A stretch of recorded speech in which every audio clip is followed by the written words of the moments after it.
সব সময় ইস্তেগফার করলে আপনি মুস্তাজাবুদ দাওয়া হয়ে যাবেন। কি হয়ে যাবেন? মানে দোয়া করলেই কবুল করবে কে? আল্লাহ। মুস্তাজাবুদ দাওয়া, এই টার্মিনোলজি, এই পরিভাষাটা কি আজকে প্রথম শুনলেন? জি জি জি। খেয়াল রাখবেন, মুস্তাজাবুদ দাওয়া মানে এমন ব্যক্তি, যেই ব্যক্তি দোয়া করতে দেরি কিন্তু দোয়া কবুল হতে দেরি হয়। হাত তুলে দোয়া করতে দেরি, মুহূর্তেই দোয়া কবুল করে নেয় কে? আল্লাহ। আপনি যদি সব সময় ইস্তেগফারের আমলটা করেন, আপনারা মুস্তাজাবুদ দাওয়া বানিয়ে ফেলবে কে? আল্লাহ। আপনারা ইমাম আহমদ ইবনে হাম্বলের নাম শুনেছেন? আমাদের ইসলামে 4টা মাযহাবের প্র্যাকটিস আছে, অনুশীলন। হানাফি, শাফিঈ, মালিকি, 4 নাম্বারটা কথা কন। আরো অনেক মাযহাব আছে, কিন্তু এই 4টা মাযহাব বেশি প্রসিদ্ধ। গোটা বিশ্বের মানুষগুলো কোরআন সুন্নাহর আলোকে যে আমলগুলো করে, এটা 4টা মাযহাবের রেফারেন্সের সাথে কোনো না কোনো ভাবে মিলে যায়। এটার প্রথমটা হচ্ছে হানাফি, দ্বিতীয়টা শাফিঈ, তৃতীয়টা 4 নাম্বারটা সবাই বলেন কি নাম? হাম্বলি। ইমাম আহমদ ইবনে হাম্বল এই মাযহাবের ধারক, বাহক, প্রতিষ্ঠাতা। তিনি ছিলেন জগৎ বিখ্যাত মুহাদ্দিস, ওনার পুরো জীবনটা উনি হাদিস সংগ্রহের কাজে ব্যয় করেছেন, এবং একক স্বতন্ত্র হাদিসের গ্রন্থ হিসেবে পৃথিবীর সবচাইতে বড় যে হাদিসের কিতাব, ওইটার নাম হচ্ছে মুসনাদে আহমদ ইবনে হাম্বল। যারা আলেম ওলামা আছেন জানেন না?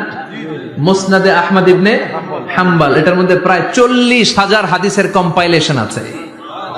সুবহানাল্লাহ, বাড়িতে গিয়ে বললেন এত বিশাল হাদিসের গ্রন্থের রচয়িতা। ওনার শেষ জীবনে উনি হাদিস সংগ্রহের জন্য সফর করতেন। শীতের এক রাতে তিনি সফরে বেরিয়েছেন। এক মসজিদে মাগরিব আর এশার সালাত পড়ে তিনি ভাবলেন ফজরের সালাতে এই মসজিদে পড়ে সকালবেলা বেরোবো, যেহেতু বাইরে শীত, কই আর যাব। ব্যাগ থেকে কাঁথা বের করে হাদিস পড়তে শুরু করেছেন, আর ভাবলেন হাদিস পড়তে পড়তেই রাতটা কাটিয়ে দিব। কিন্তু মসজিদের দারোয়ান এসে বলে, মুরব্বী, মসজিদে তো থাকা যাবে না, আপনি বেরোন। আহমদ ইবনে হাম্বল অনুনয় বিনয় করলেন যে তোর কাছে হাত জোর করে ক্ষমা চাই বাবা, এই শীতের রাতে আমারে বের করে দিস না, আমি রাতটা মসজিদে কাটাতে চাই। আমি ফজরের নামাজেরও মুসল্লি এই মসজিদের, আমি ফজর পরে তারপরে যাব। দারোয়ান সে না ছোট বান্দা, সে বলে না, মসজিদে থাকতে পারবেন না, বেরোন, না বেরোলে গাঠটি সহ ঘাট ধাক্কা দিয়ে বের করে দেব। চিনতে পারে নাই যে এটা মুহাদ্দিস উদ্দাহার, এ যুগের সর্বশ্রেষ্ঠ মুহাদ্দিস ইমাম আহমদ ইবনে হাম্বল। এখন উনি আর কি করবেন, কিছু করতে না পেরে ব্যাগ নিয়ে বের হয়ে গেলেন। প্রচন্ড শীতের রাতে, কনকনের শীতে তিনি কাঁপছেন। হাঁটতে হাঁটতে, চলতে চলতে হঠাৎ দেখলেন একটা বাজার।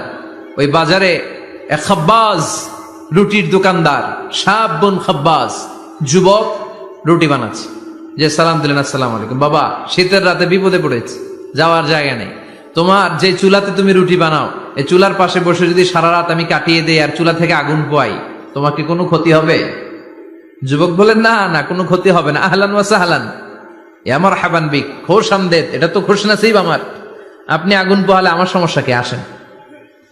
ইমাম আহমদ ইবনে হাম্বল যুবককে শুকরিয়া জানিয়ে, আল্লাহর শুকরিয়া করে চুলার পাশে বসে আবার হাদিস পড়তে লাগলেন। কিন্তু তিনি লক্ষ্য করলেন যে যুবকটা একটু পর পর আওয়াজ করে পড়ে আস্তাগফিরুল্লাহ। কি পড়ে? আটা দিয়ে রুটি বানায়, পড়ে আস্তাগফিরুল্লাহ। রুটির খামির বানায়, পড়ে আস্তাগফিরুল্লাহ। খামিরগুলো দলা বেঁধে গোল গোল করে সাজিয়ে রাখে, আর কি পড়ে?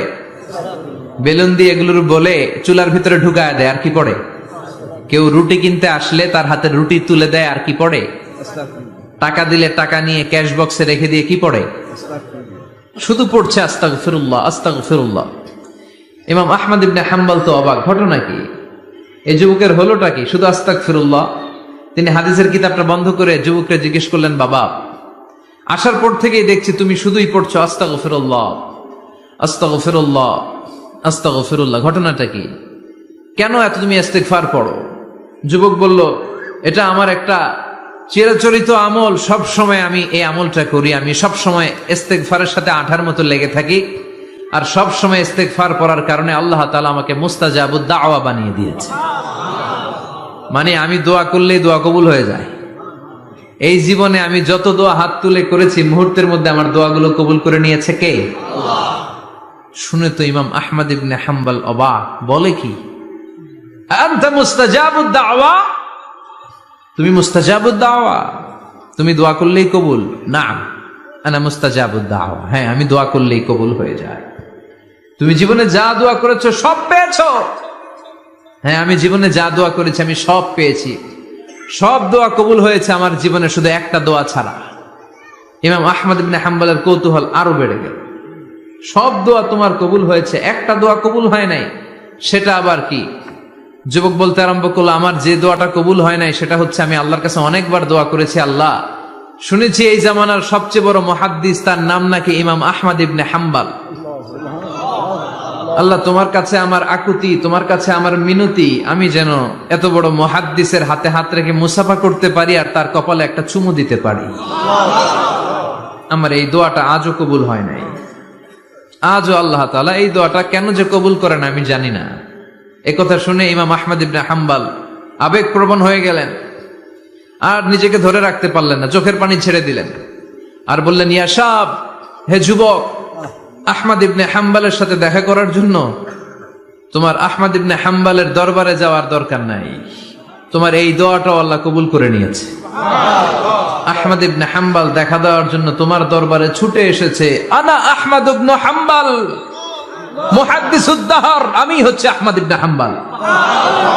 যুবক নিজেকে ধরে রাখতে পারে না, চোখের পানি ছেড়ে দিয়ে ওই যুগের সবচাইতে বড় মুহাদ্দিসকে জড়িয়ে ধরে হাতের মধ্যে হাত রেখে মুসাফা করে আহমদ ইবনে হাম্বলের কপালে চুমুকে দেয়, আর আহমদ ইবনে হাম্বলের কাছে দোয়া চেয়ে বলল, ও ইমাম, রব্বুল আলামিন আমার জীবনের কোন দোয়া আজকে আর বাকি রেখে দেন নাই, এই যে এই দোয়াটা বাকি ছিল এই দোয়াটাও আল্লাহ কবুল করে নিয়েছে।